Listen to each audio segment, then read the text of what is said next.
सांगायचं सराव माझ्या समोर नाही काढायचं म्हणून? तुला वाटलं ते सगळं जाणून घेण्याचा हक्क आहे तुला? अजिबात नाहीये. 9 दिवस नेम धरून उषा केली. आई भवानी तुझ्या आशीर्वादाचा प्रकाश राहो. संकट कुठले घरादारावर कधी न येवो. राकेशची जावई बापू तुम्ही आज असे अचानक कसे आला? सरप्राईज दिला राणी सरकार.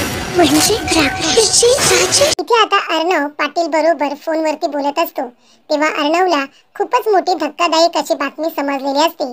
ती ऐकल्यानंतर अर्णवला खूप मोठा धक्का बसतो. तो म्हणतो काय? राकेश हातातून निसटला? पण हे कसं शक्य आहे? तेवढ्यातच इथे मामा धावत पळत आलेले असतात. मामा आल्यानंतर ते म्हणत असतात अरे अर्णव. तेवढ्यातच अर्णव म्हणतो मामा मला माहितीये राकेश हातातून निसटला ना?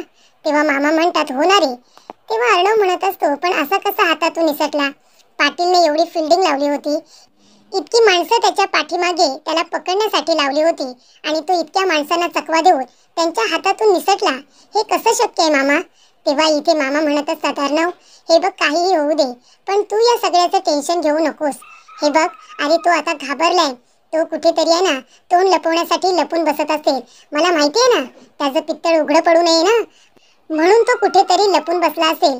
तू कशाला टेन्शन घेतोयस? तेव्हा अर्णव म्हणतो नाही मामा तुला वाटतंय तसं जर असेल तर ठीक आहे, नाहीतर हा राकेश किती पोचलेला माणूस आहे तुला बरोबर माहिती आहे. त्याने काहीतरी चुकीचं पाऊल उचलायला नको. त्याच्या डोक्यामध्ये कधी काय चालू असेल ना आपण त्याचा विचार सुद्धा करू शकत नाही. त्यानंतर प्रेक्षकांनो इथे आता ईश्वरी म्हणत असते घरामध्ये वातावरण किती आनंदी आहे ना, किती छान वाटते सगळेजण आलेत तर. तेव्हा इथे मंगलमय वातावरण वाटते. हो ना ताई? तेव्हा अंजली म्हणते हो ना ग. तेव्हा अंजलीची तब्येत थोडीशी डाऊन झालेली असते. तेव्हा ईश्वरी म्हणते अंजली ताई काय झालं? तुम्हाला कसला त्रास होतोय का? सकाळपासून बघते तुम्ही गप्प गप्प आहात. तुम्हाला बरं वाटत नाहीये का? तेव्हा इथे अंजली म्हणत असते ईश्वरी अगं हो ना ग सकाळपासून जरा तब्येत ठीक वाटत नाहीये. कसं तरी वाटतंय. कदाचित प्रेग्नन्सीमुळे असं वाटत असेल, बाळामुळे असं वाटत असेल. हो ना?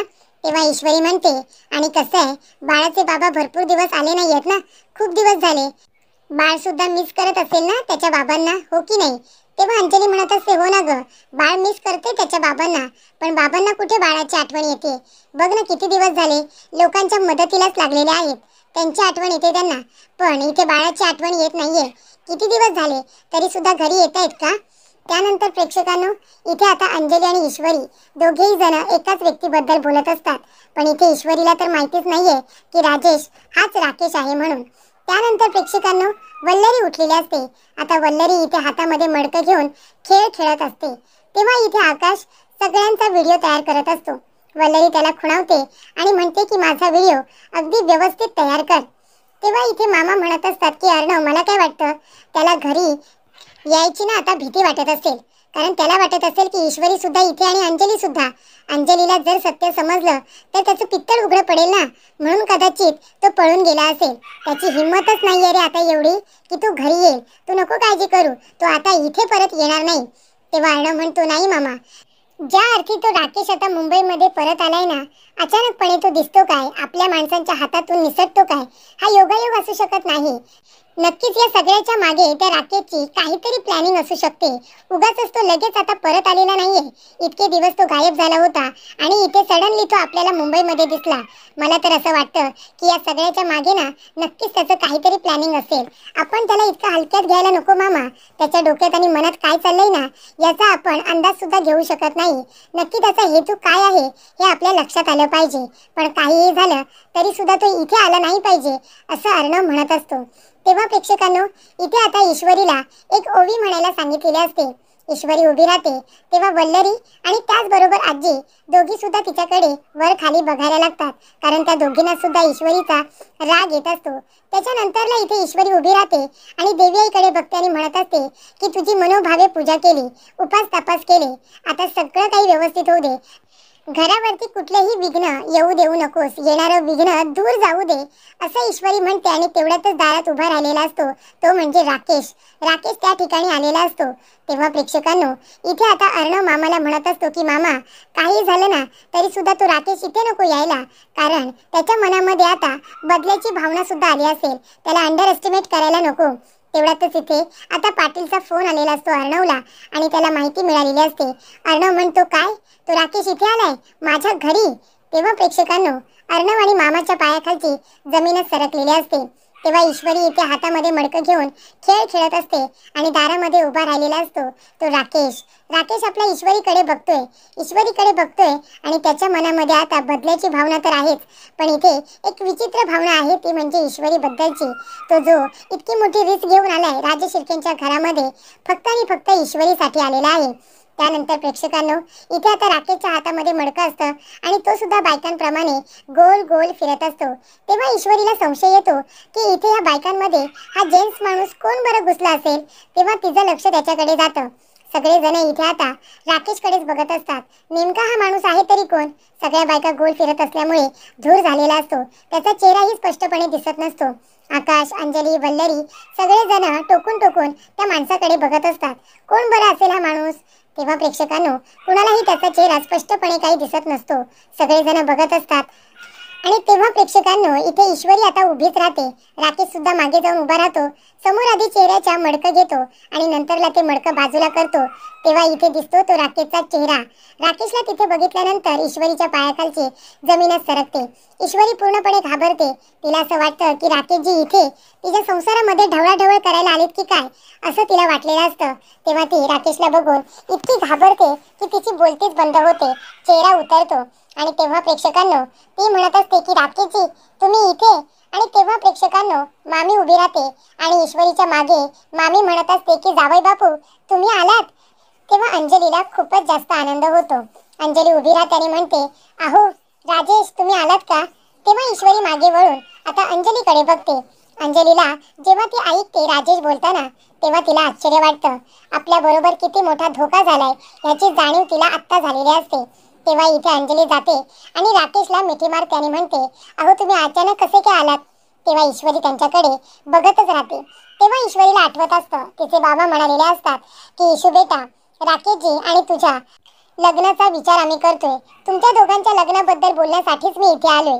राकेशजी चांगला मुलगा आहेत, तुला ते आनंदी ठेवतील, असं इथे ईश्वरीचे बाबा तिला म्हणालेले असतात.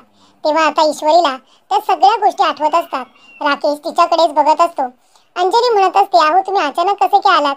तेव्हा इथे राकेश म्हणतो, राणी सरकार तुम्हाला सरप्राईज देण्यासाठी चाललोय. तेव्हा अर्णव आणि मामांना ही गोष्ट कळते. दोघेही धावत पळत बाहेर येतात. बघतात तर काय, राकेश आलेला असतो. अंजलीने त्याला मिठी मारलेली असते आणि ईश्वरी आश्चर्याने त्या दोघांकडे बघत असते. ईश्वरीला खूप मोठा धक्का बसलेला असतो. अर्णवला माहिती असतं जेव्हा सत्य समोर येईल तेव्हा ईश्वरीची अवस्था काहीशी अशीच होईल. या राकेशने ईश्वरीला असं काही फसवलेलं असतं गोड गोड बोलून की ईश्वरीला आता ते सगळं आठवत असतं. तेव्हा राकेश येतो आणि आता ईश्वरीकडे रागाने बघत असतो. तेव्हा इथे अर्णव आल्यानंतर तो इथे राकेशकडे खूपच जास्त रागाने बघत असतो, कारण त्याला कळलेलं असतं याचा छुपा मकसद काय आहे, कशासाठी तो इथे आलाय, हे सगळं आता अर्णवला समजलेलं असतं. तेव्हा इथे अर्णव ईश्वरीच्या पाठीमागे खंबीरपणे येऊन उभा राहतो. ईश्वरीच्या मागेच तो येऊन उभा राहतो, कारण त्याला माहिती असतं आता ईश्वरीला सगळ्यात जास्त माझी गरज आहे. तेव्हा इथे प्रेक्षकांनो, ईश्वरी आता अर्णवकडे बघते. तेव्हा अर्णव तिला सांगतो, मला तुला हेच सांगायचं होतं, पण तू माझं काही ऐकूनच घेतलं नाहीस. तो असं आपल्या नजरेतूनच तिला सांगतो. तेव्हा प्रेक्षकांनो, मामाला तर सगळंच काही माहिती असतं. स्टार्टिंग पासून ते एंडिंग पर्यंत मामांना जे जे काही घडलेलं असतं सगळं माहिती असतं. त्यामुळे आता ईश्वरीची काय अवस्था असेल या सिच्युएशनला हे सुद्धा मामांना कळलेलं असतं. त्यामुळे प्रेक्षकांनो, इथे आता ईश्वरी अर्णवकडे बघते. तेव्हा तिला आठवतं अर्णव तिला खूप वेळा म्हणालेला असतो की मला तुला काहीतरी महत्त्वाचं सांगायचं आहे, प्लीज मी जिंदोर एकदा ऐकून घे. तो राकेश. तेव्हा ईश्वरी म्हणते, राकेश बद्दल एक शब्द सुद्धा बोलू नका, मला काही ऐकून घ्यायचं नाहीये. राकेशजींबरोबर लग्न मी करणारच. तेव्हा अर्णव म्हणतो, राकेश हा चांगला मुलगा नाहीये, त्याच्याशी लग्न करू नकोस. तेव्हा ईश्वरी म्हणते, माझं आणि त्यांचं लग्न विधिलिखित आहे, ते कुणीही बदलणार नाही. माझ्या बाबांनी राकेशजींची निवड केली आणि आता काहीही झालं तरी सुद्धा मी राकेशजींबरोबरच लग्न करणार. अशा पद्धतीने जी काही उद्धटपणे ईश्वरीने उत्तरं दिलेली असतात ती सगळी आता तिला आठवत असतात. तेव्हा अर्णव म्हणत असतो, अगं अंजली ताई. तेव्हा ईश्वरी म्हणते, एक मिनिट. अंजली ताईंचं नाव घेतल्यानंतर मी तुमचं बोलणं ऐकून घेईन आणि तुम्ही जे काही बोलाल ते मी ऐकेन असं जर तुम्हाला वाटत असेल ना तर तसं अजिबात होणार नाही. प्लीज काही बोलू नका. मी तुमचं काही ऐकून घेणार नाहीये. आणि तुम्ही कोण आहात? मी कुणाशी लग्न करायचं आणि कुणाशी नाहीये सांगणारे. मला ज्याच्याशी वाटेल मी त्याच्याशी लग्न करेन. मी तुमचं ऐकणार नाहीये एवढं महत्त्व मी तुम्हाला देतच नाही. तेव्हा इथे आता लग्नाच्या वेळी सुद्धा तो तिला लॉजवरती घेऊन आलेला असतो. तेव्हा सुद्धा अर्णव तिला थांबवायला जातो. तेव्हा तो म्हणत असतो अगं अंजली ताई आणि राकेश. तेव्हा ती म्हणते एक मिनिट, अंजली ताईंचं नाव घेऊ नका आणि तुम्ही इथे कशाला आलात? तेव्हा इथे अर्णव म्हणतो की जेव्हा जेव्हा मी तुझ्या घरी आले मिसिंदोर तेव्हा तेव्हा माझी आणि राकेशची भेट का झाली नाहीये ना त्याचा जरा विचार कर प्लीज. तेव्हा इथे ईश्वरी त्या गोष्टीचा विचार ती अजिबातच करत नाही. फक्त ती एका गोष्टीचा विचार करते, अर्णवचा अपमान कधी करायचा, त्याच्याशी उद्धट कधी बोलायचं, माझ्या बाबांचा अपघात त्यानेच घडून आणला, त्याला इथे त्रास कसा द्यायचा याचा विचारच फक्त ती करत असते. पण राकेश नक्की कोण आहे, अर्णव त्याच्याबद्दल काय सांगण्याचा प्रयत्न करतोय याचा विचार तर ईश्वरीने अजिबातच केलेला नसतो. फक्त अर्णव बद्दल मनामध्ये गैरसमज आणि वाईट विचार एवढंच तिने सुरू ठेवलेलं असतं. पण आता सगळं काही तिच्या समोर आलेलं असतं. राकेशला बघितल्यानंतर सगळ्या गोष्टी आता तिला कळतात. जेव्हा अंजली इथे त्याला राजेश म्हणते तेव्हा इथे ईश्वरीचे डोळे उघडतात. तिला आता वाटतं की ठीक आहे बाबा, आत्ता मला सगळं कळलं की इथे अर्णवला हे लग्न का होऊ द्यायचं नव्हतं, अर्णव मला हे लग्न करण्यापासून का अडवत होता. या सगळ्या गोष्टी आता ईश्वरीच्या लख्खपणे समोर आलेल्या असतात. आणि तेव्हा प्रेक्षकांनो ईश्वरीच्या मेंदूवरती असा काही ताण येतो, तिला चक्कर येते आणि ती खाली जमिनीवरती कोसळते. तेव्हा प्रेक्षकांनो इथे आता अंजली म्हणते अगं ईश्वरी काय झालं तुला, ईश्वरीला चक्कर का आली, तर तिची तब्येत तर ठीक आहे ना. तेव्हा प्रेक्षकांनो अंजली म्हणत असते मामा काय झालं ईश्वरीला. मामा म्हणतात काही नाही, तिला इथे धक्का बसला असेल नाही का, त्रास झाला असेल तिला. तेव्हा अंजली म्हणते कसला त्रास. तेव्हा मामा म्हणतात नाही ग, धूर आहे ना इथे, खूप धुराचा त्रास झाला असेल. अर्णव तू एक काम कर, ईश्वरीला उचल आणि जा बरं आतमध्ये घेऊन जा, तुझ्या रूममध्ये घेऊन जा, तिला त्रास होतोय धुराचा. तेव्हा प्रेक्षकांनो इथे आता अर्णव ईश्वरीला उचलतो, तिला उचलतो आणि राकेशकडे बघा इथे रागानेच बघतोय तो, कारण त्याला कळलंय इथे राकेशचा आता येण्यामागे हेतू काय आहे त्याला बरोबर कळलेलं असतं. तेव्हा प्रेक्षकांनो अर्णव ईश्वरीला घेऊन आता त्याच्या बेडरूममध्ये जातो. तेव्हा इथे ईश्वरी डोळे उघडायला तयार नसते, ती बेशुद्ध झालेली असते. अंजली म्हणत असते ईश्वरी अगं डोळे उघड ना, काय झालं तुला, ईश्वरी डोळे उघड ना. आकाश अरे बघतोयस काय, डॉक्टरांना फोन कर, डॉक्टरांना लवकरात लवकर घरी बोलावून घे, तिला का चक्कर आली असेल, खरंच काही कळतच नाहीये. तेव्हा इथे अर्णव म्हणतो ताई प्लीज तू नको काळजी करू, ईश्वरीला काही होणार नाहीये, डॉक्टरांना बोलवता येत ना. तेव्हा अंजली म्हणत असते अरे हो, पण काय झालं असेल अचानकपणे. तेवढ्यातच प्रेक्षकांनो इथे आता आलेला असतो राकेश येतो आणि त्यांच्याकडे बघत असतो. तो म्हणतो अरे चिंटू काय झालंय. अर्णव अरे ईश्वरी मला बघितलं आणि तिला लगेच चक्कर आली, सगळं काही ठीक आहे ना, बरं वाटतंय का त्यांना आता की मी येऊ बघायला. तेव्हा इथे अर्णव आता उठूनच उभा राहतो. अंजली म्हणत असते अरे अर्णव तू काय बघतोयस, जा ना रे, डॉक्टरांना लवकरात लवकर बोलून आण ना, मला भीती वाटते खूप. तेव्हा इथे अर्णव म्हणतो हो ताई, मी आलोच त्यांना फोन करून. तेव्हा इथे अर्णव त्या राकेशचा हात पकडतो, त्याला खेचत बाहेर घेऊन येतो आणि डायरेक्ट घराच्या बाहेरच त्याला काढतो आणि म्हणतो काय करतोयस तू इथे, काय करतोयस, आत्ताच्या आता चालता हो, कळलं का, निघ इथून निघ.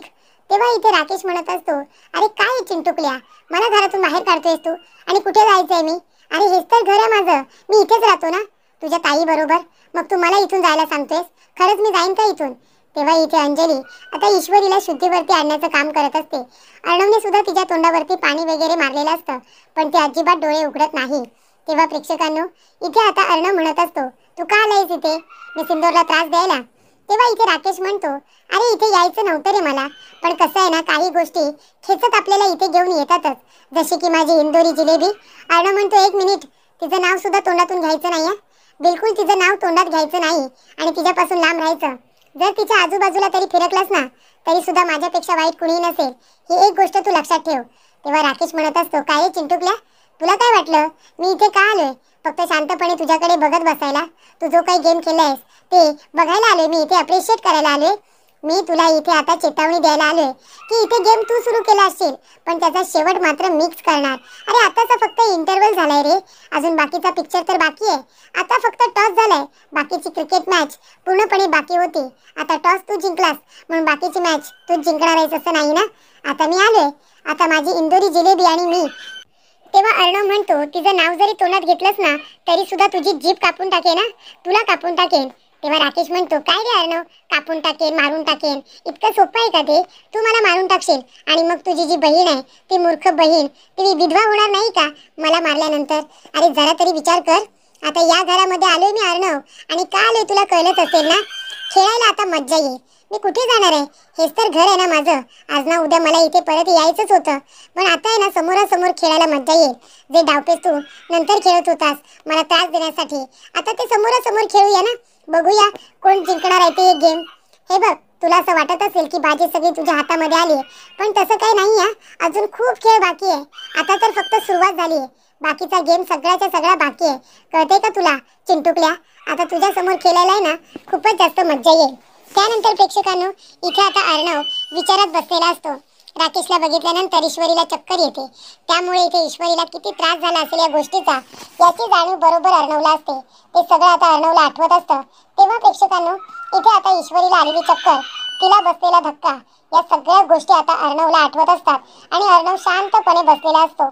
तेव्हा तिथे येते अंजली. अंजली बघते तर काय, अर्णव एकटा शांतपणे विचार करत बसलेला असतो. तेव्हा ती येते आणि अर्णवच्या खांद्यावरती आपला हात ठेवते. तेव्हा अर्णव बघतो आपली बहीण आहे. तेव्हा तिला व्यवस्थित सावकाश बसवतो आणि तो विचारत असतो. तेव्हा अंजली म्हणते, काय झालं चिंटू, कसला विचार करतोयस तू, आणि तुझा चेहरा काय एवढा उदास झालाय? तेव्हा अर्णव म्हणतो, नाही ताई काही नाही, तू खाली आलीस ना, मी जातो. तिथे मी सिंदूर बरोबर कुणीतरी हवंय ना. तेव्हा इथे अंजली म्हणते, असू दे रे, झोपले ती शांतपणे, झोपू दे तिला. पण तू मला सांग, तू कसला विचार करतोयस इतका, कसला टेन्शन आहे तुला, सांग बरं. तेव्हा अर्णव म्हणतो, नाही ताई, मला कसलंही टेन्शन नाहीये. अगं मगाशी नाही का मी सिंदूरला चक्कर आली, तेव्हा थोडंसं मला वाईट वाटते, बाकी काही नाही. त्यानंतर अंजली म्हणते, नको काळजी करू, ईश्वरीला काही सुद्धा होणार नाहीये. अरे ती उद्यापर्यंत बरी होईल, डॉक्टर म्हणालेत ना, इंजेक्शन देऊन गेले, तेव्हा तिला आता बरं वाटेल, तू नको काळजी करू. तर प्रेक्षकांना पुढील भागामध्ये आपण बघूया. इथे आता ईश्वरीला सत्य समजल्यानंतर ईश्वरी बघा आता कशी शांतपणे अर्णव बरोबर बोलते. ती म्हणते, मला आता भीती वाटायला लागली या सगळ्याची. अर्णव म्हणतो, मी सिंदूर, तू नको घाबरू, तर राकेशला घाबरायची काही गरज नाहीये. हे बघ, तो तुझ्या अवतीभोवती सुद्धा येणार नाही. तुझ्याकडे वाईट नजरेने बघणं तर दूर, तो तुझ्याकडे बघायला सुद्धा इथे येणार नाही. असा मी बंदोबस्त करेन. मी आहे ना इथे, मी या सगळ्याची काळजी घेईन. आय प्रॉमिस, मी इथे असताना तुला काही सुद्धा होणार नाही. तेव्हा इथे आता अर्णव मामांना म्हणत असतो की मामा, ताईची काळजी तुला घ्यायची आहे आणि त्या घर जावई बापूची काळजी मी घेतो. त्याला इथे पाहुणचार घेण्याची खूपच जास्त हौस आहे ना. आता तो या घरामध्ये खूप दिवसांनी परत आलाय, मग तो काय डिझर्व करतो, चांगला पाहुणचार डिझर्व करतो. मामा म्हणतात, काय नक्की करणार काय आहेस तू?